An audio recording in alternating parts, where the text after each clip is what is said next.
안녕하세요. 차업주의 이풀이입니다. 이번 달에 존폐 여부가 결정되는 기업이 있어 화제인데요. 바로 코스닥 상장사 큐리언트의 얘기입니다. 현재 큐리언트는 유상증자를 진행 중이고 마무리 과정에 있어요. 큐리언트는 이를 통해 조달되는 금액에 따라 기업의 존폐 여부가 갈리기 때문에 큐리언트에는 투자 포인트가 발생할 수 있는 상황이죠. 그러면 큐리언트가 왜 이런 상황에 놓였는지 앞으로의 전망은 어떨지 봐볼까요? 큐리언트는 2016년에 기술 특례로 상장한 바이오텍입니다. 대개의 바이오텍이 그렇듯 큐리언트도 초기 임상 개발 후 기술 이전을 목표로 하고 있기 때문에 이렇다 할 현금 흐름이 없는 기업이죠. 하지만 유동성과 존속성만 괜찮다면 바이오텍의 현금 흐름은 문제되지 않습니다. 큐리언트는 이미 기술 특례 유예 기간이 끝났기 때문에 현재 연 30억 반기 7억 분기 3억 미만의 매출 요건을 주의해야 하고 법인세 차감 전 순손실이 자본 총계의 50%를 넘는 요건도 주의해야 하며 자본 잠식 요건도 주의해야 합니다. 장기 영업손실 요건은 특례 기업의 경우 면제이기도 하고 일반 코스닥 기업들도 이제 실질 심사 요건이 아니라 환기 종목 지정으로 바뀌었으니 장기 영업 손실 요건은 크게 문제되지 않아요. 큐리언트의 가장 최근인 3분기 기준으로 상황을 살펴보면 먼저 매출 요건은 문제되지 않네요. 과거의 분기 매출 기준에 미달하는 아마추어적인 실수로 1년 6개월간 거래 정지된 이력이 있기에 이제는 상품을 유통하는 사업을 추가하여 매출 요건을 피하고 있죠. 그리고 장기 영업 손실 요건은 문제되지 않지만 앞으로도 비즈니스 모델로 인해 이러한 영업 적자가 꾸준히 이어질 테므로 이는 순손실로 이어지게 되고 결손금이 누적되어 결국 분기마다 자본 총계가 감소하게 되죠. 즉 장기 영업 손실 요건은 문제되지 않지만 지속된 장기 영업 손실로 자본 총계가 감소하는 것은 문제가 됩니다. 자본 잠식에 가까워지니까요. 이 상태로는 큐리언트의 분기가 3번 정도만 지나도 자본 잠식에 위험해지겠죠. 그리고 그보다 빠른 건 법차손 요건입니다. 3분기까지의 법인세를 차감하기 전 손실이 이미 자본 총계의 79%로 자본 총계의 50%를 초과했죠. 이 요건은 3년 내 2번에 해당되면 관리 종목에 해당되는데 큐리언트는 지난 사업년도에서 이미 한번 해당됐기 때문에 올해 사업년도에서 한 번 더 해당되면 관리 종목으로 지정됩니다. 그러면 그간 주가 하락을 해왔다 해도 추가 하락을 면치 못하겠죠. 따라서 큐리언트는 올해 남은 10, 11, 12월 내에 사업적인 성과를 내어 법인세 차감 전 순손실을 줄이든 자본 총계를 늘리든 변화를 줘야 하는 상황입니다. 하지만 지난 몇 년간 매분기 마이너스 50억의 영업적자를 내다가 당장 3개월 만에 수십억, 수백억의 흑자를 내기는 현실적으로 쉽지 않죠. 따라서 자본 총계를 늘리려는 노력이 현실적인 방법입니다. 자본 총계를 늘리려면 자산재평가, 채권 및 상환우선주 등 부채의 자본 전환 등 방법들이 있지만 대부분의 기업들에게 확실하고 빠른 건 신주 발행이죠. 만일 큐리언트가 4분기에도 마이너스 50억의 영업적자가 발생한다고 가정시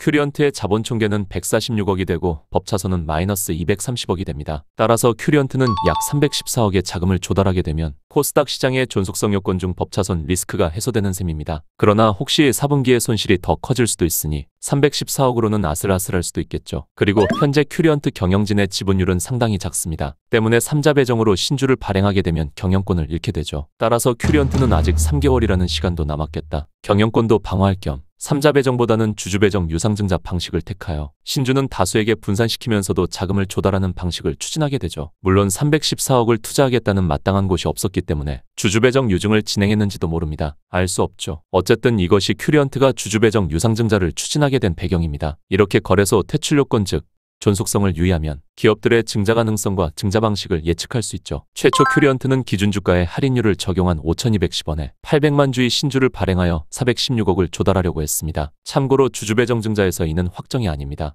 신주 발행 수량만 확정되었을 뿐 발행가와 목표 자금은 희망사항이죠. 큐리언트는 이러한 유증의 흥행을 위해 즉 이러한 희망 목표 자금을 조달하기 위해 1주당 0.3주를 주는 무상증자도 밝혔어요. 유증에 참여하면 1주당 0.3주를 더 주는 혜택을 주겠다는 겁니다. 그러나 대단한 수요가 있어 투자금을 조달하려는 것도 아니고 시장 퇴출을 피하면서 운영에 필요한 자금을 조달하기 위해 총 주식의 60%를 초과하는 대규모 증자를 한다고 하니 당연히 반응은 좋지 않았습니다. 게다가 주주들한테는 청약에 참여하라고 해놓고는 최대 주주는 배정되는 양의 40%만 참여한다고 하질 않나. 실권주는 주관사가 인수한다는 내용도 없고 실권주를 미발행한다고 하질 않나. 역시 반응은 떨떠름할 수밖에 없었죠. 때문에 대규모 주주 배정 유증 공시 이후 주가는 하락하게 되었고 덕분에 1차 발행 예정가액은 3,685원으로 하향 조정되었습니다. 예정 발행가액이 5,210원에서 3,685원으로 하향 조정되니 유증으로 조달하게 되는 자금도 416억에서 294억으로 대폭 하향되었죠. 그런데 294억이라는 자금은 큐리언트에게 애매할 수 있습니다. 확실하게 코스닥 시장 존속을 위해서는 314억 이상이 필요하니까요. 즉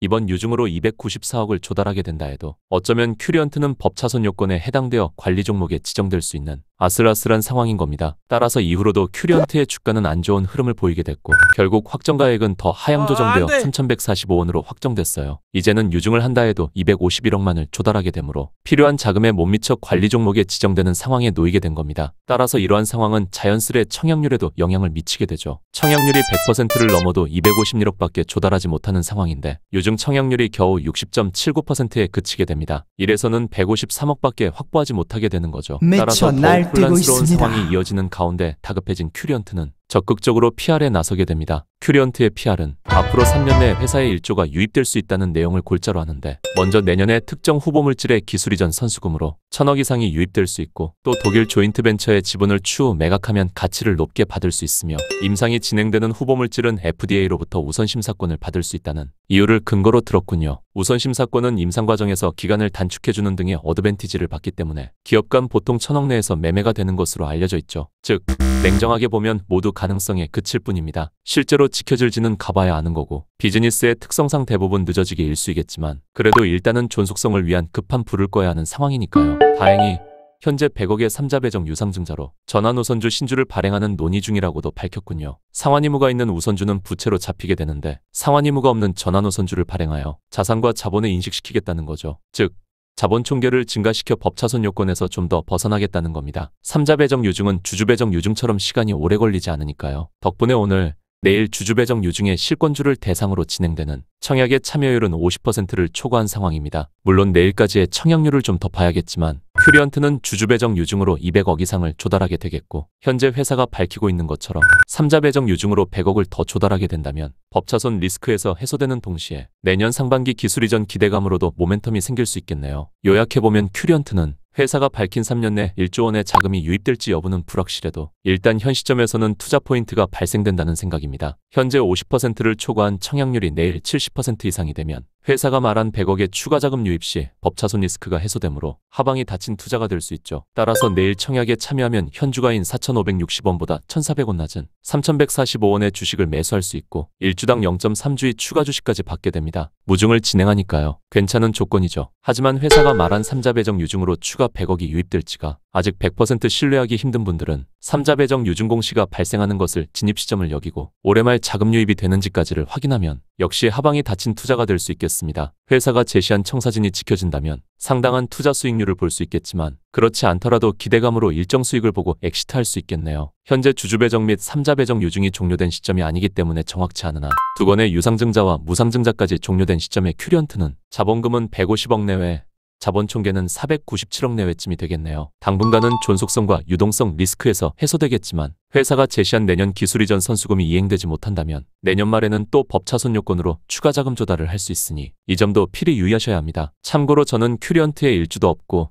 일주도 참여할 계획이 없으니 큐리언트 투자에 참고하실 분들은 참고하시면 되겠고 큐리언트에 관심이 없는 분들은 시장 존속성 요건을 충족하기 위해 이렇게 기업이 자금 조달을 하게 되고 기업 상황에 따라 자금 조달 방식 중 어떤 방법을 택할지 예측할 수 있으므로 그로 인한 주가 흐름을 미리 전망해 볼 수 있다는 점을 알아두시면 되겠습니다. 현재 저희 채널은 세 곳의 기업에 집중 투자를 하고 있습니다. 빨간색은 노후 목적용 초장기 투자이고 파란색은 메인 기업으로서 자산 규모를 끌어올리기 위한 투자 그리고 주황색은 때마다 교체 매매를 하여 메인 기업의 주식 수량 추가 확보에 도움을 주기 위함입니다. 이러한 메인 기업들은 차업주 유튜브 커뮤니티를 통해 분기보고서와 공시, 회사문의 산업 동향을 수시로 분석해드리고 있으니 저희 차업주의 집중 투자를 함께하고 싶으시다면 차업주 유튜브 회원 가입을 부탁드리겠습니다. 다만 회원 가입을 하지 않으셔도 공개 영상들은 보실 수 있으니 구독해주시면 때마다 이슈되는 다양한 형태의 공시 영상들로 왜 기업들이 이런 결정들을 하게 되고 주가에는 어떤 영향을 주게 될지에 대해 해석하는 영상을 볼 수 있으실 겁니다. 그러면 오늘도 차트 없는 주식 투자였습니다. 감사합니다.